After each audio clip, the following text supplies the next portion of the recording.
What's up, everybody? Another wonderful Monday night of Chewin the BBQ Fat. Hope you all had a wonderful weekend. Hope you had a lot going on. Man, what a lot of awesome stuff going on in barbecue this weekend. Barbecue, we had doubles going on. We had contests here locally going on. We had Memphis in May going on. I mean, I tell you what, there was barbecue happening everywhere this weekend, and it was really cool to see. I was able to follow along this weekend and just seeing some of my great friends, some of our sponsor teams just rocking it and doing great this weekend. Super proud of everybody. But man, it was great. It was a good weekend. We had baseball, of course, again, 2 different weeks. I had to coach this weekend. It wasn't real good, but anyway, a lot of fun with baseball. But man, I just sure do miss being out there. Me and Bacon here's Bacon, my buddy Bacon. Cole named him Bacon. We're just here chilling out tonight. I'm still excited about that. So not, it was when you don't get to cook much, you take the little wins and you go on from it. Recovered from middleweight shoulder team. Matt, how'd y'all end up doing? I know you were talking a lot last week, and I know you said you're looking forward to Memphis in May. Hope you had a good time. I love seeing all the stories. I love seeing all the teams posting stuff. Man, I so wish I could be out there. One of these years, Atlanta Barbecue Store is going to put together a team, and we're going to go out there and compete. And that's going to be a lot of fun. I'm really looking forward to whenever we can do that. Who knows when, but we're going to do our best to try to do that. What's up, Jason Hardy? How you doing? Hope you had a good weekend hanging out with Johnny Trigg, it looked like. You're the man. He's the man. What a great weekend. My buddy Robert and Lex was Smoke Me Silly. They got a grand there at Waynesboro. Apparently he got to ride around in that convertible. And then Paul and Lynn with Rooters and Tutors on day 2 of that contest. Obion, something along those lines. Got a grand there. Mark Weatherall, 180 in chicken. What a dude. Not as hot as we want. Okay. 49th out of 53 teams, top 10 for Kingsford Tour. Oh, cool. Matt, what was the name of your team again? I think you said it, but I forgot. What's up, Adam? I bet it was. Yeah, I mean, what a great time. Mark Weatherall, Maya Jane, guy is on fire. If you are friends with him, if you're not friends with him, like him on Facebook or Instagram and look at that chicken box that he just posted from last weekend. What a beautiful presentation of chicken legs. I mean, that is one of the best looking chicken boxes I've seen. So cool. Mark Porter, I'm glad to see you're back. Blinky's Offset Barbecue. Awesome. What's up, Tom Tilley? Another guy that was at Memphis in May. What's up, Carrie? How's everybody doing? Brent, good to see Kylie. Thank y'all all for coming on. What's up, Jordan? How you doing? I was so excited about tonight. This is a show that I've been wanting to have. I've wanted to have this show for a long time. It's somebody that I really have a lot of respect for, I think very highly of in the barbecue world. I love what he's doing with the smokers. Just a great guy, all around great guy, great person. He is back from Memphis in May also. But I've tried to get Jay on for a long time, but he has always said that this show is for cooks. And I said, I just want to get the best of the best to come on the show and talk about his product. He just released some new things. So we're going to bring him on.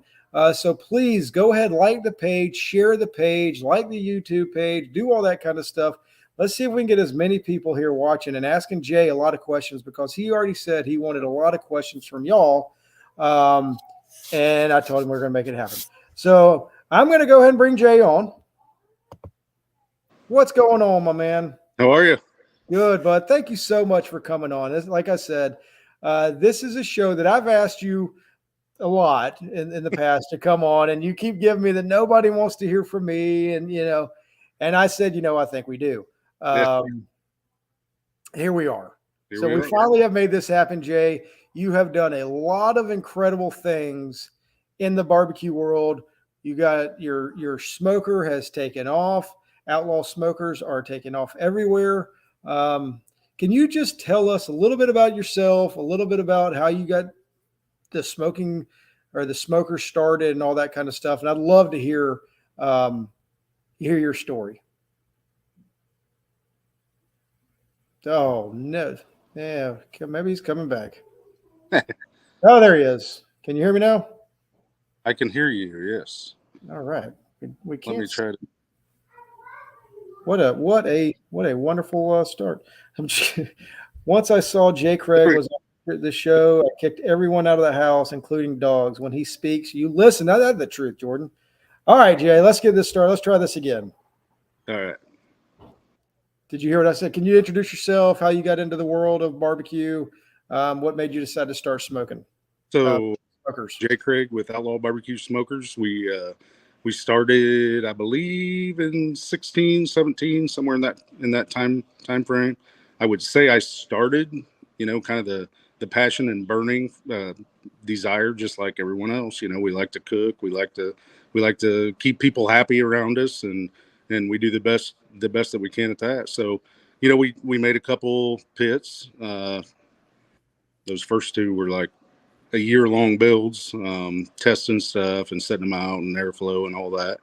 Went to a competition in Warsaw, and after that, it was easy because all we had to do was listen to the good cooks, and a lot of people would suggest, maybe if you did this or that, and like we had the airflow and that stuff. I feel like pretty much down, but it was all the other little things, and what we've realized since we started, it's the way people go to a barbecue competition. It's the way they want to load in their trailer. It's the time they want to wake up in the morning, like and all that was kind of like we just listened, so the barbecue world, which is wonderful as you guys all know, pretty much paved the path.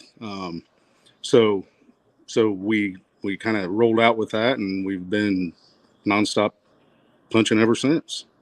You have. I mean, you have. Um, you've made a big dent in the stick burner world, and I think I love how. So, tell us a little bit about. So, for those that do not know what an outlaw smoker is, can Hmm. you give a quick just rundown of what you offer, what kind of what all you do at Outlaw Smokers? Yeah. So Outlaw, we are kind of a subdivision of Craig Welding, which is a job lot shop. So my real daytime job, for the most part, Warsaw, Indiana, is close to us. So I deal with the orthopedic companies. So it's like just solving problems, like setting up work centers, whatever. So when someone says, "Hey, I want a smoker with whatever, this or that," as long as it doesn't really differ from what we're making as far as the way it cooks, like that's what we do every day. So it doesn't bother me or anybody at our shop to like go all in and make those changes. So Outlaw offers, we have a patio model for people. Patio models are winning. Last year it won a grand championship, and they cooked all four on it.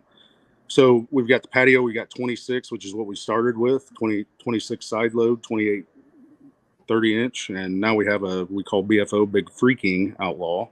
And we just came out with a Haas, which is a hog cooker, which is kind of a dual, like top flow, shovel coals underneath. We'll get back into that one in a second because Yep, that's what yep, started okay, the show. Or that's what started the idea of getting you to come on to release after you release that to talk about that. yep. But let's not jump ahead yet because that's something I want to spend a good bit of time on. Um, but so you have the reverse flows, and what is the No no, reverse, not no reverse flow? I'm sorry, the top flow. stick burner. Yep. The but what makes yours? I know what to me what makes y'all unique and special is to me it's the fact that you almost customize stuff or you make it to what the customer wants. But Hmm. what is it that you would say? Hey, here's why you should buy an Outlaw smoker. Well, that's kind of it depends on if somebody calls and if they want a top flow. There's reasons by an Outlaw. Um, we offer almost. So the first thing I typically say is, how are you cooking today? And they might say, well, I'm pulling in an enclosed trailer and going out. Well, I will usually recommend the front load because, I don't know what the average lifespan of a competition cook is. But at some point in time, they may want to get rid of that pit, go to a patio, and move that pit on. So we make brackets that you can mount that pit on a porch trailer. So, and it kind of seems like everybody eventually at some point in time will have a stick burner, and I'm not saying to cook competition, but at some point they will have a stick burner, so that pit pretty much appeals to everyone because you've got front load, you can mount it on a trailer, you can pull it in and out. So it just makes sense. That, so that's one of the biggest things I feel like that we did that really changed the way people look at Outlaw and what they buy is our front load option on for a top flow stick burner. Right. And when you say front load, you're talking about the fire basket door is open as you are the same where you open the pit, correct? Right. And so, and that was one of those things, like I mentioned earlier, just shut up and listen. Right. Like, right. So a few people had mentioned like, man, we need something, like we're getting old and we don't want to get in and out. And I don't cook a lot, but I was at CCS one year in Indianapolis, and I was cooking there and I was watching, and man, I don't know who it was. I was just getting into it. And this older gentleman was like, his knees were hurting. He's getting on and off his trailer. And, it was like, man, it would be nice if he could just open it up and throw a stick in. So, that first pit we made for Bill Magerland just happened to be a friend of mine. And we made it. And I got a funny story about it. Actually, I'll tell you real quick. We made that pit, and it was like, in my mind, like we ran everything at the shop. So we draw everything. We had it done. I was at the shop Friday night, like late, like I was freaking stoked. Like, this thing's about done. I threw this pit on an ugly ass trailer, drove it home to my, in front of my garage, and I'm throwing sticks in there and it won't get hot. And I'm like, I'm sitting there like I am brokenhearted. Well, on the Outlaws, we machine like our whole damper. So we had the handle on wrong. So actually straight down was totally closed. Oh. And I was like, I'm telling you, Brian, I was like, man, I can't believe it. So I reached up and I opened it up, and it was like, boom, man, we were rocking at 450 in no time. So there's been some, it's not bed of roses, like, coming up with different little things and whatnot. But anyway, yeah, that was kind of the big thing. And as soon as we did that, it was like, Scott Burton at South Fork was calling and talking, and there was just so many teams. And I mean, I hate to even mention names because there's so many people I appreciate that have talked, helped us with our design, and like little things to make life easier on them to cook with. Right. That's great. I mean, I know Nathan Dexter and Reinhorst, they were some of our friends that early on were telling us about them. And I know y'all had a lot of success early on. Like, those guys put us on the map, like, right. They ripped them off, like, boom, one after another. And it was really cool to see, and now it's kind of funny. Like, as we were talking before at the show, I feel like there's two types of smokers right now that are just taking over barbecue. And it seems to be the drums and stick burners. Mm-hmm. And it's almost like you almost have to have both in a roundabout way. It seems to be competition barbecue is always changing, as you said, and people are always looking. But I think those are the two smoker types that will always be around. Yep. And I do believe, and you tell me, how do y'all build what are your smokers built out of? So, I mean, they're built to last. So can you explain a little bit about what your smokers are built out, like the material? Yeah. So, our big pits are 7 gauge, 3/16. I'll try to say this so everyone can follow me. So we have 3/16 that is our cook chamber. And, once in a while somebody will say, man, why aren't you building I see some of these that are 1/2 inch and 3. Well, it depends on where you're cooking. You don't want to have to heat all that metal up and take right. too. So really it's like, we get hot and we stay right there. And I'm confident, and it's not like no thought was put in to what we're doing. The firebox is a lot heavier. The inside is either 7 or 1/4 inch or 3/8, actually on the door. And then the outer skin outside of the insulation, we'll go back to 7 gauge. So, we've pretty much, and on the competitions pits, like, and when I say that, I mean everything but the patio. Like, we'll apologize for price, but not quality. It's like, right. This is what we're building. This is what you get with it. Like, we're not putting chintzy grates. We're not putting a fire basket in it. Like, that comes with it because, we want people to be successful, and we want their experience to be good with our pits. Right.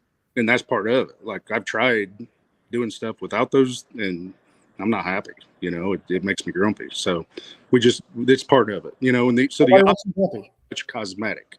Right. All right. So what would say I talked to my wife Ellen and she was like, Brian, go buy you a smoker. What Hmm. would like what would I what would it call? What is the different levels of smokers that Outlaw has? So I know you got the 26, the 28, the front load, the So car. we got the patio, and like if you called me and said, "Hey, I want a smoker," I'd be like, "Okay, what do you tell me what you're doing? You know Right. what are you going to do with it?" And then the conversation would go from there. But we have a patio, we have a 26 inch, we have a 28 inch, and it's funny because the Outlaw guys will they'll get a little feud, they'll blow crap back and forth. I think it's the hashtag real pro model. So the guy, I like to watch that. They have fun with it. And when we first started, I would keep track like of GCs, RGCs, and I think after, so if we started in 17, maybe it was 19. It was right before COVID. Like we were Outlaw guys they were racking them up, and I counted them up, and it was within like one or two like of each other. So, but anyway, the Well, 28, Nathan Dexter said the pro model is the only model. yeah, yeah, yeah, and that's up to each their own, what who tell you what. But we have a 30, which isn't very popular. Um, we've made a handful of 30/60s, and then we call the BFO, which is what Heath won ribs on this weekend, and it like whoa, there's magic happens in that pit. Like I So don't know, that was the one that has 4 doors on it, correct? actually six. You can open the middle section also. And Okay. we offer that with all our 30s because I kind of feel like if someone's getting a 30, they want like full like Okay. access to that. And my So guys, that smoker that Heath won ribs on at Memphis in May was mhm. on an Outlaw smoker. What Outlaw smoker was that? That was a 30-inch or the BFO? So it's a BFO, so it's a 30/120. Okay, a 120. Okay. 120, yeah. Wow. Yeah. So it's a hybrid, and there's not a lot out there, but it cooks temperature, everything. It's fun to play. It's fun to run. I'll put it that way. I love to run that pit. My Right. favorite pit. I love them all, but that's my favorite. I hear you. So Jordan has just answered the question for us. He said basically Jay determines your wants and needs first, then moves on to selling you what fits you best. So basically, he's a car salesman. He can literally do it all. Yeah, because I've I noticed gotta he hasn't say, given me Gordon, a. I gotta say, He hasn't answered my question yet. they put you in what you need all the time. That's right. That's right. So, yeah. So if you need a car, call Jordan. He's got some. But you need a smoker, call Jay. So that's great. I mean, so you have a bunch of different. And then let's get into. Well, what would you recommend? Just your normal everyday Joe starting out in competition barbecue, um, looking to get into the stick burner market for the first time. Um, would you go with just the 2660 or the 26 front load model? Is that what you're saying that you would start with? I would say 26 or 28 front load. Some people, and they go back and forth. They cook different. They're this, they're that. I would say whatever size. I mean, and that's a personal preference, but I would, front load just because, like I said earlier, it's just cool, and maybe it's a little bit I'm proud of it, because we're the only. Um, Other people have something similar, but it kind of changed the way, and we worked hard on that design, and it's the wind, like rain, like it don't matter. There's a hashtag Outlaw don't care, and I believe in that. It's like Yes. we're not going to be really affected by the elements unless you're getting backdraft, and that can happen to any pit. But Right. uh, so that's what pit I prefer. But like I said, the whole story starts with what are you doing? How much are you going to compete? How what do you want? And I say open cart because it it it's it's the same as the enclosed cart. Right. It's the exact same pit. It just depends on what it's mounting on. So if you want something cool and you're repping your brand, you're repping Atlanta barbecue or something like that, the enclosed might make sense because you got room to put your stuff on. But if Right. you just want to go out and cook, and then the open carts just they're more economical. And then of course we have the porch special, which we came up with, and it's kind of funny because David Stidham, and it's nice that this is one of those things where it really paid off that we listened to the cooks, because David Stidham called and he's like, "Hey man, I've got like this Southern Dimension trailer, and I want to get this pit on. It won't fit." So it was like, well, we can shrink this down or we can shrink that down. So we ended up changing the firebox itself. So it's the same volume, but it's shorter and taller. Um, and so we did that. And now I don't even, I mean, those, anybody with a trailer that wants to, with an enclosed trailer or wing walls, goal walls, whatever they call them, it fits. So that's been a huge asset too. Like when people call, it's like, well, yeah, we offer that, so that's pretty cool. And that was one of them that I never dreamed we'd make more than one of them, but Right. we're probably, I don't know how many deep into those now. So yeah. Awesome. About how many smokers do you have out there right now? I should have been prepared for that question. I would say probably I would guess 500 to 600, Okay. which some people would say, man, I thought you did that the first year. But man, when you start, especially in the Midwest, and it's one of those things too. If you're in Texas, you're probably not going to buy an Outlaw because there's Right. a million good pit builders around I shouldn't say around good, but there's a lot, so, Right. but yeah, we have a lot. And now you're starting to see the resale when guys start to get out of barbecue, they're popping up for sale a little bit here and there. I'll be honest with you. I very rarely see an Outlaw for sale.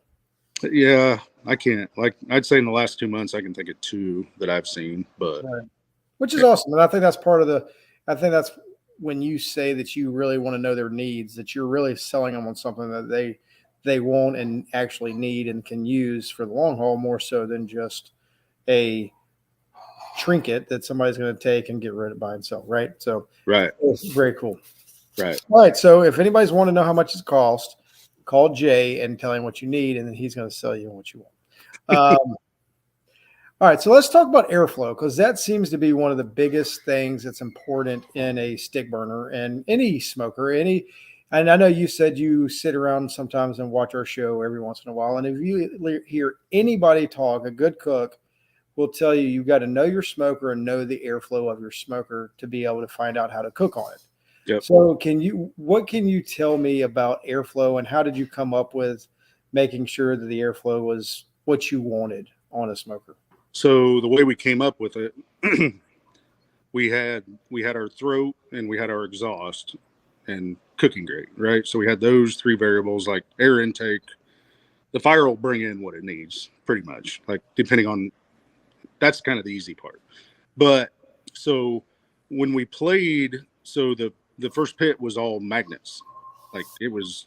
So, and then I learned that as magnets get hot, they fail over and over. So anyway, so the throat was magnets, like moving it up and down and changing the pitch and a lot of different things. And the exhaust was the same way.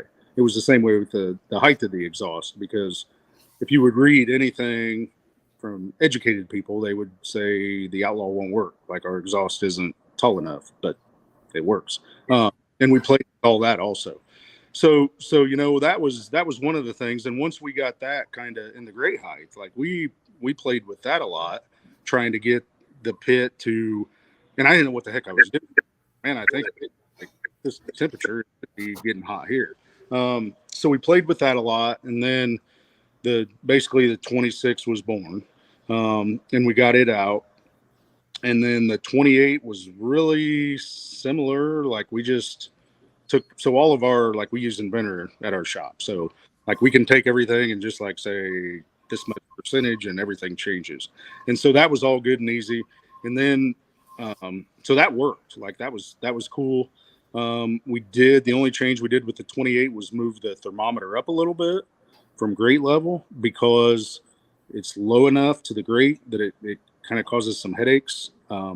Even almost with a rack of ribs, getting it underneath it. You can get it underneath, but at that point there were people doing classes. So it was like, oh man, I don't, so it's to this day, it's the same. The 28 has went up, and then, people will hashtag real pro model. They'll go back and forth, but, so that's the pro model is a 28. And then the depends on who. Okay. That's up for discussion. Okay. But the patio was the only one that it was a freaking nightmare. Like, we built a patio, and I brought it home and tested it, and I used the fireboard, like what did I forget, the little probes, not the ambient. There we go. There you go. So I'd have all those in there, and like it just, like, I'd get arm burn when I opened the door, and it was just cantankerous. So anyway, I was actually at work one day, and it hit me. It was like, I know what it is. So I drove our service truck home with a torch and blew, like, I made the throat bigger going into the cook chamber, and we've never looked back. And a lot of people tell you, like, so the nice thing about the patio, a lot of, like I was saying earlier, these guys have them on the southern dimensions or whatever. They can't cook in the winter. They can't practice. So now the patio is really close to all the other pits. And the BFO was just, it's just easy. Like it didn't care. So when you say it's easy, what makes it easy? So I think it's just the size, and it's like you can run that pit really easy. So to me, if you're using a top flow stick burner, you probably don't want to. I mean, some people will occasionally ask, like, how do I run it at 225? And why? Why would you? I guess. But with the BFO, and so I'm slowly getting exposed to this MBN world, right? Right. You've got all these things going, and you've got a hold, and then you've got judges coming on site, and so you want to keep a fire going because you never know. Right. So with that pit, you can just keep it cruising in a coal bed going without using a lot of fuel, but yet in 5 minutes be cranking at 300. So that's kind of important, but it was never my thought process back in the beginning. And it's amazing too, like how a 30-60 will get 12 or 13, 14 butts on, but this one will get 33. It's amazing how much you lose between the throat and the other, right? The other. Yeah. That is awesome. Okay. So BFO questions coming in. Bill Triple H. He says that's where the BFO is where it's at. What is the weight right now? What is the wait time on a BFO is a question. And then Ryan says, does Ryan have every Outlaw made? Does he have every Outlaw been made? He's on one at one point in time. There's probably at one point in time been every one of them in his garage. So what would be the wait time now if Brandon Albritton called and said, "Hey Jay," and y'all talked and it came out and that was what it was? What would be the wait time right now? So I'm kind of embarrassed to say because we pride ourselves on being quick. So we are like locked and loaded on everything but the BFO. I think so. We've built like 10 maybe BFOs since we started, not a lot, and right now there's 7 on order. Right, so that's crazy.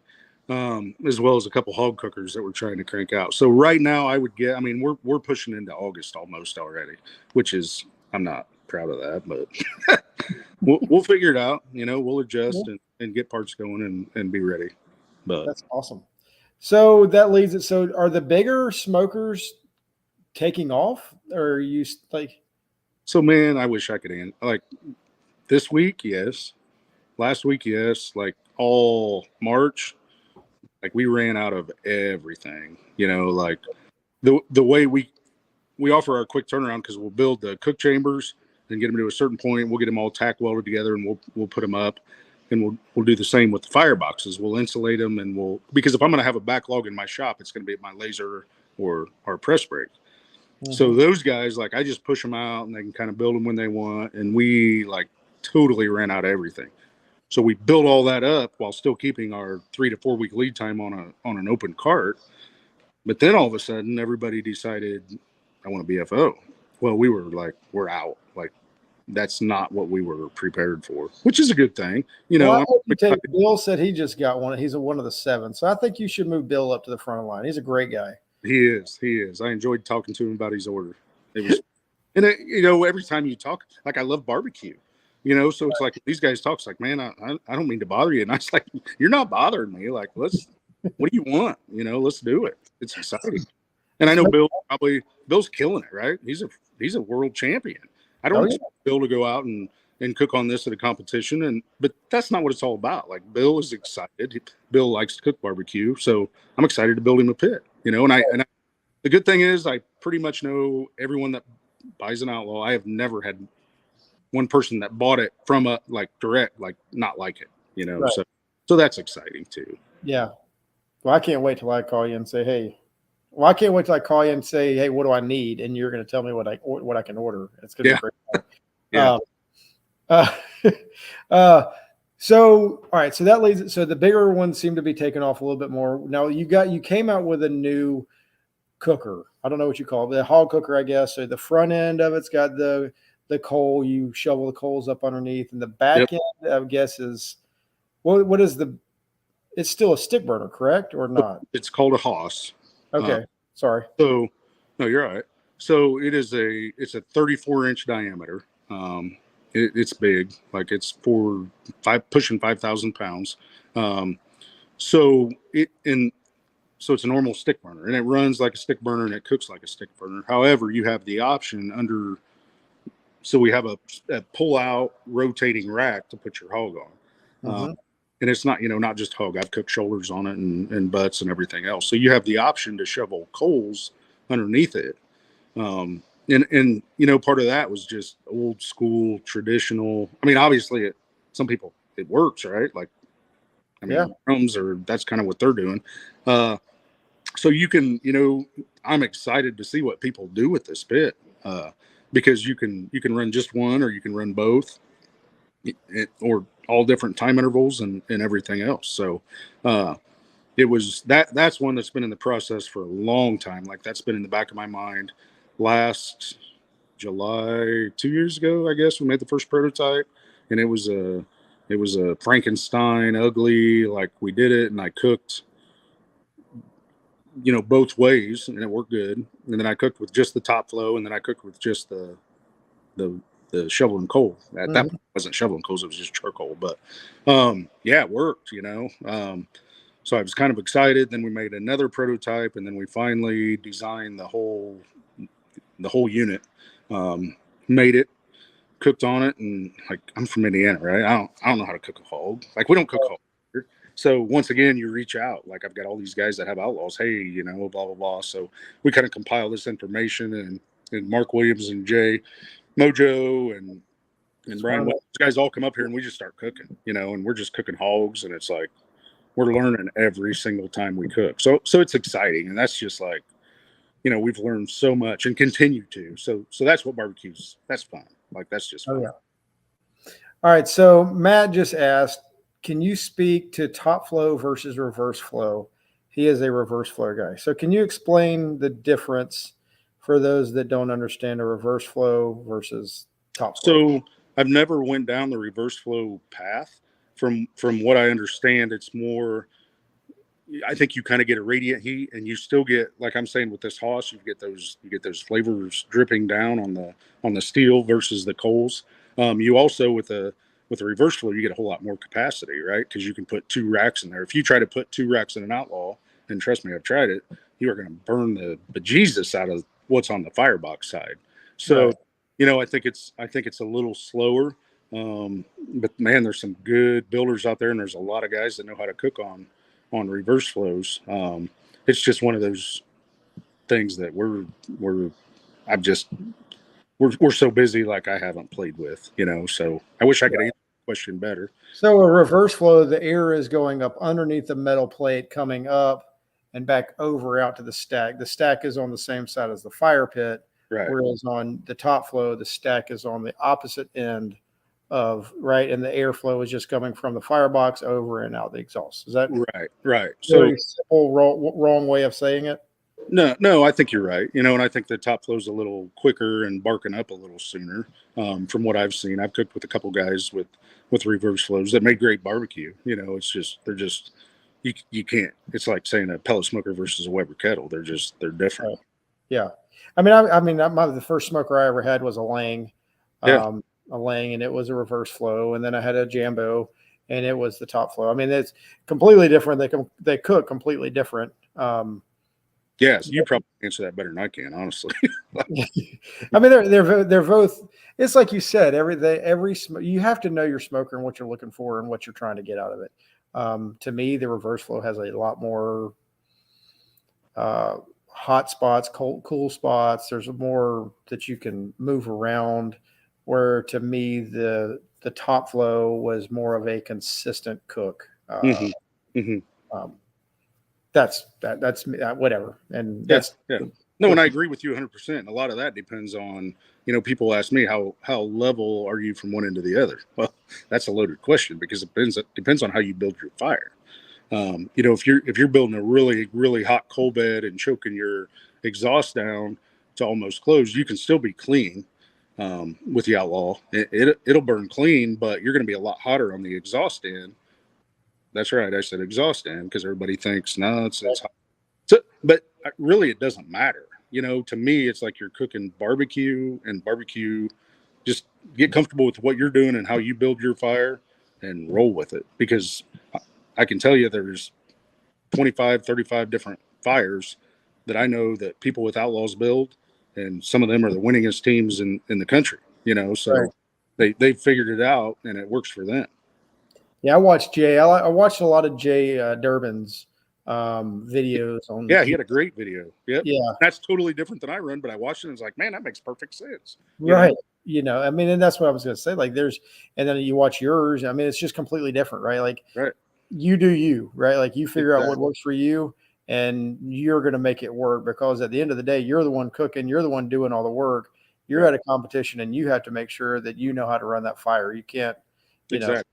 if you're Exactly. having to call, hey Jay, how do I run a fire? I mean, you would probably sit there and say, oh, this guy's in trouble. We got to Mhm. learn how to run fire management is extremely important, right? Right. Right. Um, It's really easy. It's just it differs with the wood you have, the size of your splits, the moisture content. It's not hard, and if you keep a big coal bed, you can pretty much you can burn anything, but you've got to be in the back of your mind. Like what I always like to think is I'm making a coal bed, right, to keep my temp up.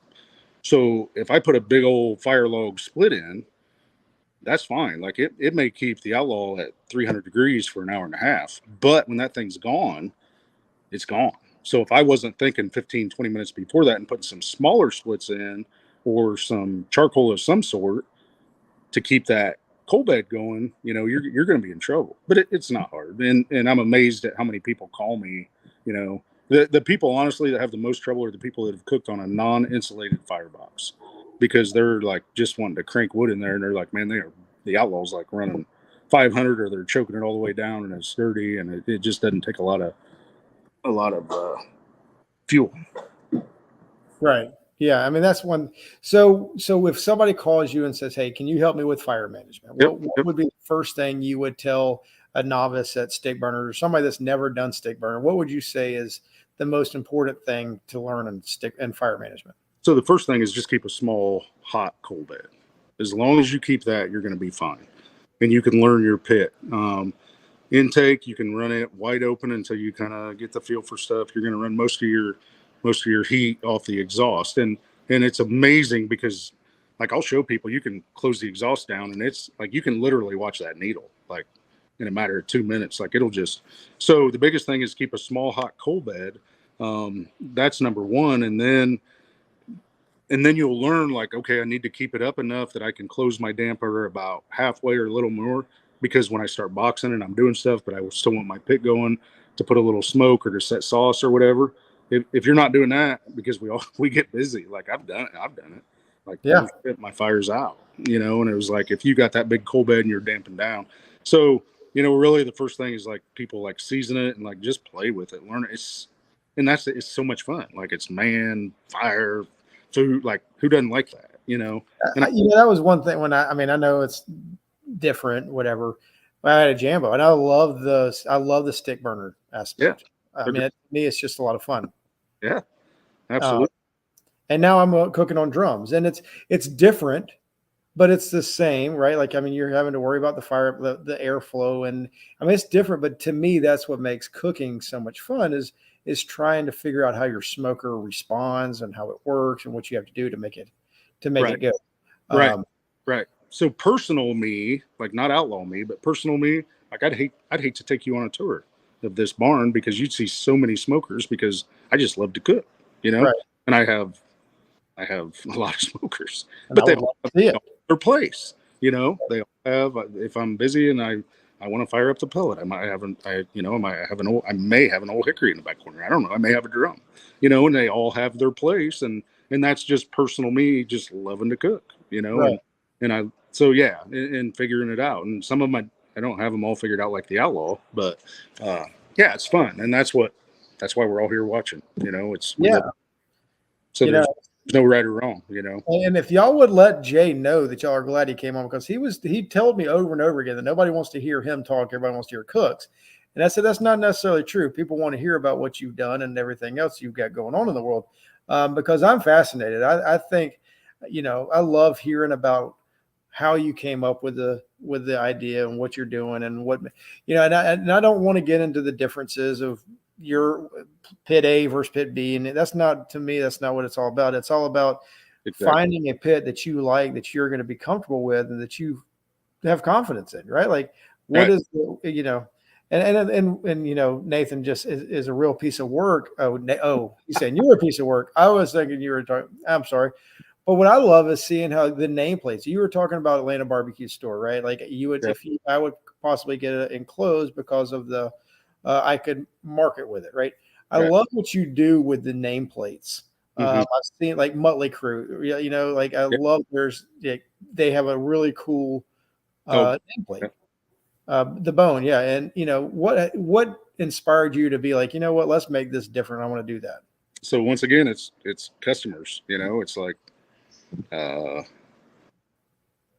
was Stan with Rub My Rack. Actually came up with the first one. So I did a little video of like our laser cutting it all out, and we got in a little bit, and all of a sudden it was like, man, and our guys that are drawing things at the shop, like we've got guys waiting on parts, like because we're jacking around making cool looking flames and stuff. So Studio Wraps is a company in Minnesota. So like I just send customers to them, like, look, work with them, come up with whatever you want, pay them, and they will send me an AutoCAD file. So then we'll laser cut it. And we've worked together enough, like they kind of know what's going to pop out and what's not. And so there's a lot of little things behind the scenes going on, but a lot of people like that. A lot of people have made really cool. So it just depends on how in depth it is, and how, like for Atlanta Barbecue Store, for example, you might send me yours. We might be able to trace it or get it over to an AutoCAD file. Okay. But it's fun, right? Like that's people. Yeah, that's fun. Like I love to do when people come to me with big ideas. Like it's like, hell yeah, let's do it. It's your hit, and it's a lot of money. So we're a job lot shop, so that's what we do every day. We solve problems for other people. We do custom builds of whatever it is they want. So we'll just carry that right on over into pits and have fun with it. That's awesome. Buddy says 3 Outlaws makes the house full. I love my patio and the 2660 real pro models. Yeah. That's awesome. For a pellet guy, I'm curious what the feed rate of logs would be to keep your cooking temp stable. Does that depend on the size of fire you have? Once again, that's a loaded question, and I get asked that a lot. Like I said earlier, you can put, if you go buy firewood from somewhere, you throw a split on there and it'll run for an hour and a half. What I do is, if I'm at home, I don't care. But if I'm at a competition, I just set my phone timer once I'm in an hour or so, it's going off every 20 minutes just to remind me to take a look. And it depends on my wood. I like to run pretty small fire with long splits. And I'm not afraid to throw in some charcoal with it just to keep that coal bed. And especially like before chicken goes on, I've got on my timeline, like I want to build that fire up because I want to cook chicken the entire time with totally clean smoke and never add a stick, I wish I could see the comments because I can tell by your face someone's laying it on me. Ryan called you a rookie. He's got that turtle. Eric Coley says 35 minutes for me with 4 briquettes. I mean, I don't know. I don't know, but I remember when I would throw sticks, I would put 1 stick of wood on, and I would get the char logs and add a char log along with the split, because they actually kept the coal bed going for longer. But anyway, yeah, you're right, and that makes it easy. And it doesn't matter if it's a handful of briquettes, if it's a char log, if it's a Blues Hog has a log. It doesn't matter. I mean, just whatever. whatever you have. Lump just burns pretty quick. So I Right. always start my fire with lump just to get it going in a few Mhm. pieces of kindling. And then after that, it's pretty much my choice or whatever Right. team sponsored by or whatever. Everybody makes something that'll work. It doesn't matter. That's awesome. All right. So a lot of times, I cook on a can. You see the smoke coming out. You see water cookers with all the steam coming out. You see stick burners. A lot of times you don't see any smoke coming out. What do you do? There's been talk in the past that sometimes they're too clean, Yep. right? What can you do is that an issue? Is there a way to dirty up the fire or whatever you want to do to set the sauce? Or is there something that you can do? Sure. So there's, I see teams do a couple different things. One thing is whenever they want that smoke, whether it's setting sauce or whatever, one option is just to close everything up. Just you want to be running pretty much a wood fire at that point, in my opinion. Right. Close the damper all the way. You can close the intake, and once you see smoke coming out the doors, and I always tell people when you're trying to run a clean fire, the Outlaws aren't like sealed doors, but they won't smoke out the doors but what I like to do is I'll take whatever I want to, whatever species of wood I want. So our fire boxes are all elevated. So a little bit before I want to put that smoke on, I will put a piece under the fire basket. So you've kind of got, embers hitting it. And then I'll just reach in with gloves and throw it clear off to the side of the fire basket. And it'll just smoke. And if you're getting a little too much, no big deal, grab it and put it back under. It'll ignite. It's pretty easy, Similar to what Jay Durbin was doing in his, right? Like he would put it off to the side and then. So some people warm their splits on the side. And those people, like I always feel like that when you put it in the fire basket, it burns the outside real quick and gets the inside, and you'll see some smoke at that point. But I mean, everybody's like, "Oh my God, he's burning a dirty." It's fine. Those guys win every week, Just well, I mean, I think that's part of it. I think that you need a little bit of smoke every once in a while. But the thing that I've noticed is once you put a stick on, you get smoke for 10 minutes, and then it goes back to a clean smoke, and then you're rolling it again and just keep rolling. I mean, I think that's something that you have to figure out. It's an added layer, correct? It's just an added layer to the meat. Yep. If you're running a super hot fire the entire time, so like the Outlaw will burn dampened way down with a super hot bed of coals, but it will burn clean as a whistle, and you won't get any smoke. And there's anything wrong with that. I know teams that do it that win consistently. So you just got to get comfortable, and I think good cooks are good cooks, and I'm not one of them, so I can't tell you what or why they're doing it, but it's working for them. So that's the you just got to figure it out and just be consistent with it. Right. So what is your favorite? So what? I don't. Maybe you already answered. What did you say your favorite smoker was? So I guess it depends on what I'm doing. I cook more than anything on the patio, just at home. That's the one I cook the most on. Like right now, I'm all hossed out, right? Because we just came out with that, so I'm just digging to order hogs and cook and keep learning. The BFO definitely is the smoothest running, makes awesome barbecue. The 26. I can't answer that. Here I go. I'm sorry. I'm talking in circles. I love them all. If I didn't love them, we wouldn't make them. If they standard, but I've got a 20 in here now. If I was going to a competition tomorrow, I've got a 26 in my trailer. So I don't care. Like I'll cook on whatever and have a smile on my face. It doesn't matter. Somebody that's cooking on the BFO, is that generally somebody doing catering, or is that somebody that would want to cook a contest on? Because it seems like it's really big. I feel like so going back to that initial question, when someone calls like, "Hey, I want to pit," what are you doing? If you're cooking KCBS, the BFO just, unless someone else is hauling, it's just too big, right? Like it doesn't fit. Now, like I said, I'm getting kind of exposed to the MBN world, so it's going to knock the socks off of that, I think, because it cooks so good. And Heath Riles, I think that was the first even call I think that pit got. So it's just now taken off. But it's probably going to be mostly caterers, but yet they can also pull that into a competition cook cook hot and fast and probably follow some similar timelines. And I haven't like ran, I know ribs are similar the way I run my fire on the BFO versus a 26 or 28. I've never cooked chicken on my timeline on it to see how it is, or brisket. So it's just, I don't know. Nathan could probably answer that better, but I think when he uses his, he's always really low and slow doing Texas style stuff. So, I can't wait because, like I said, once again, I let the world tell me, show me, like here it is. That's what Heath just did. He's like, shit, I can cook on this. He practiced and practiced and practiced, and we've done the same, with Mark and Malcolm, and like it's a texture that's hard to beat, and Right. you just yeah. So you said that the Hoss, the newest one that you just revealed, if you haven't seen that, go check out the YouTube page where you show it. Yeah, so it's on our webpage. Like you Our can, website. I don't know, I can't remember if my wife put links to the YouTube. So Mojo and Mark came up here and they both did professional videos because I'm a welder, right? Like I don't know how to do that, but they did some nice videos, kind of just showing stuff and yeah. So you can kind of see what it does and how it works, and it's fun. It's exciting. Yeah, and you said that was 2 years in the works. Yep. Right. Yep. All right. So now the question is, what's in the works for what are you working on now? Ooh, I know you because I know you don't just sit back and not do anything.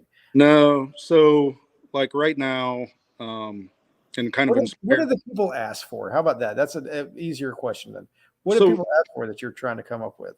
So, I mean, a lot of people ask for a smaller, non-insulated, cheaper offset, which we're not going to do that. I don't have any interest in that. The next thing people ask for is, and it kind of started this weekend a little, and I was busy, man. I would have loved to walk around. There were so many people I wanted to see this weekend, but there's a need for something between the 2860, 3060, and the BFO for people doing shoulders and ribs in a Memphis type competition. I think KCBS, we offer anything anyone would want at this point, but I'm always perceptive if somebody's got a good idea, and as long as it's, like I said, I'll be perceptive to anything, but don't ask me to make a gravity feed smoker or something like that because, and like a drum, I get that people are already doing it, and they're like, I've looked at them. I don't know how to do it any better. Like, right. They're doing it good. They're doing it great. Stick with them, and I'm going to stay in my lane and just keep doing what we're doing because I'm pretty confident in our knowledge and what we're doing in the top flows. So I think the next thing, so there's a couple things. One is we're working on a power drive.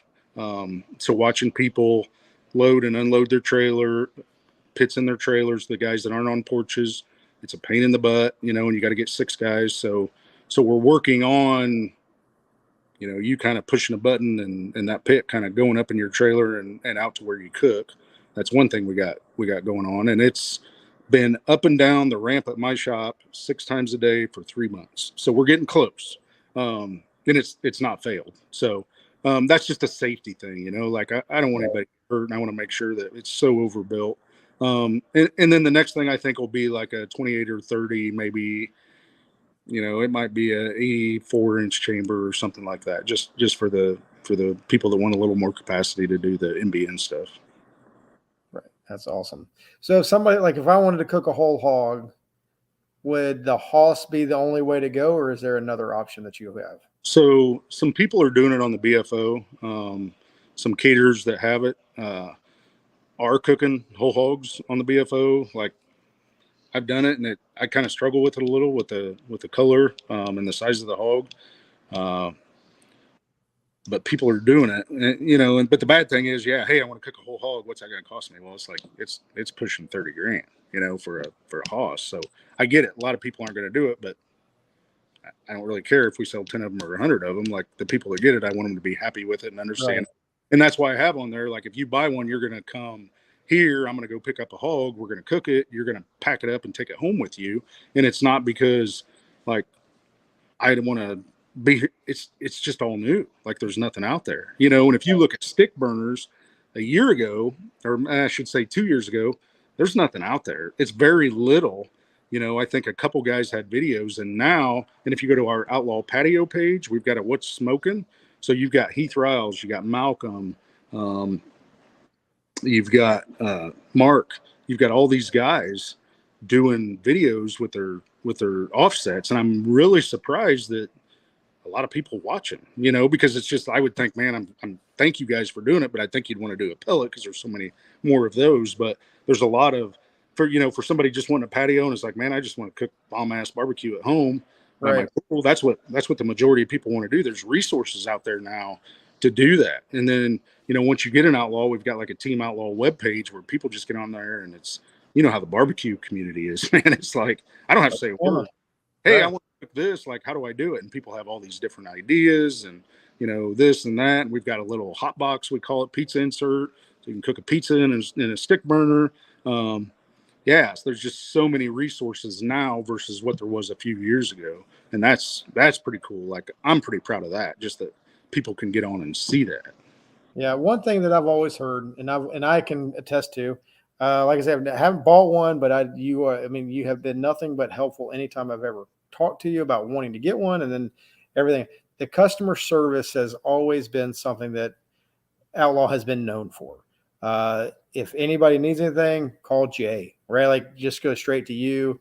That is something I'm sure you take great pride in. Mm-hmm. But is that something? I mean, what the pizza is?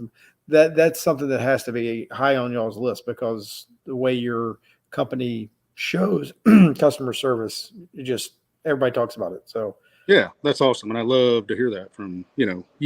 If somebody's like, I don't want anything out there that looks, janky or messed up, or and we don't have a lot of troubles. We're always working on continuous improvement, and when we started our latches, like, we've come a long way, but it's always one of our things on our board. We try to meet, there's a group, like, we're a team. So the team behind Team Outlaw is the guys building it. So we'll meet in the mornings, Tuesday and Thursday, and it'll be like, what's going on? And I'm like, man, I gotta look at the handle because I got like two. So we've little things like that, so we keep continually improving, and it may be an item on the smoker, or it may be just a process we have in the shop to make things run smoother. But yeah, at the end of the day, if Jordan's watching, he can probably you just say, whoa, you just using the word janky loosely. Is he on here? I can't see what anybody's comments are. Yeah, he just said, whoa. That's awesome. So Jordan had a little trouble with these exhausts, and the first time we didn't think much about it, like we just said. And then the second one is like, okay, hang on, like, there's something going on with your trailer. So I think he's working on that. But yeah, we'll take care of it. We'll take care of it. That's awesome. Nathan said, curious, what does Jay consider to be hashtag the real pro model? And then I'm pleading the fifth on that. And Bill says the 2860, of course. So it's awesome. Ryan says, especially his turtle looking brisket, whatever that means. But anyway, so all right. So I know I've kept you long enough tonight, and I do appreciate everything that you've come on and talked about. And I know a lot of people are interested. I'm hoping that if nobody knows what Outlaw smokers are, hopefully they do today. And then if somebody does want to get in touch with you to find out what kind of smoker they need and how much they cost, how can somebody get in touch with you? So we are Outlaw Barbecue Smokers or Outlaw Patio, but each one will take you to wherever you want to go. It just kind of depends on what you're looking for. So we have those two separate pages. I don't know if my cell's on there or not, but it's not hard. If you're in the competition world, it's not hard to find it.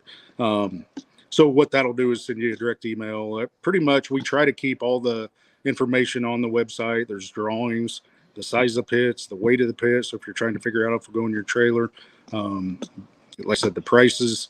And then beyond that, it starts with a phone call, making sure, that you're not starting a catering business and, cooking 12 pork butts a day. Cause I don't want you to buy an Outlaw if that's what you're doing. But we'll kind of have the discussion and go from there, and then we'll get the build. All I need is a name and an address. We'll get the build going. And when it's done, we let you know, you pay for it when you pick it up, and we roll from there. Awesome. So unless you order like hot pink with polka dots, then we might want a little money down. But right there you go. Pretty much just roll with it. And that's what Nathan and Ryan always order, right? They really like that hot pink one. That's probably their underwear. Awesome. So go to the website, get in touch with him. I know he's on Facebook. You can message him on Facebook, and get you an order. Get an order in, and if you want that BFO, we're in August. Is that what you said? Yeah, August now. or I'm ashamed to say it, but yeah. What about if somebody wants to buy that Hoss? So we just built one. It's gone. We're building another one currently, and then we've got another one past that. So, yeah, August, September, like I don't know. The little ones we can still like. We're stocked up. So, as far as an open cart or an open porch model, like we can fix you up in 3-4 weeks. On that. That's not a problem. But we'll get there. We're just adjusting to what people want. And roughly, one would cost a 2660 would cost. I don't know if you went like an open cart. I'm gonna get an answer out of you before the night's over. Yeah, I don't. You're probably $7-8 grand. I don't have them all memorized anymore. There you go. There's too many big on numbers running around. There we go. I got it. I got a number out of us, guys. Yeah. And that's great. It's a great. I mean, everybody I know that has one loves them. And like I've said, you don't see them for sale on the secondary market, so that has to say something about the company. And hey, Jay's a great guy. And I do appreciate you coming on tonight. I thank you so much for spending time with us. Hopefully it wasn't too bad. No, it was good. Thanks for having me. Good. And to go back and watch the some of the comments, because there's always good comments going on. I don't know if that'd be a good idea. From some of the clowns you've been saying are on here, I probably better stay off. Oh, it's too funny. All right. Well, Jay, thank you. Is there anything else that you want to say that I missed that you want to feel like you need to get out? Nope. Not if nobody's asking. I'm good. You're done, right? I'm happy to answer questions, but yeah, I'm good. Awesome. Well, thank you so much, everybody. I hope you'll have a wonderful night. If you can, get in touch with Brad and Tim at Team Blues Hog, winning Memphis in May. What a great weekend they had. Cooking a whole hog in 9 hours. That's pretty crazy. But, I'm sure you were there and you had a great time at Memphis in May and saw a lot of cool things too. But hopefully we'll be able to make it out there. But anyway, y'all have a wonderful night, and we will see you next week on Chewin the BBQ Fat. Thank you, everybody.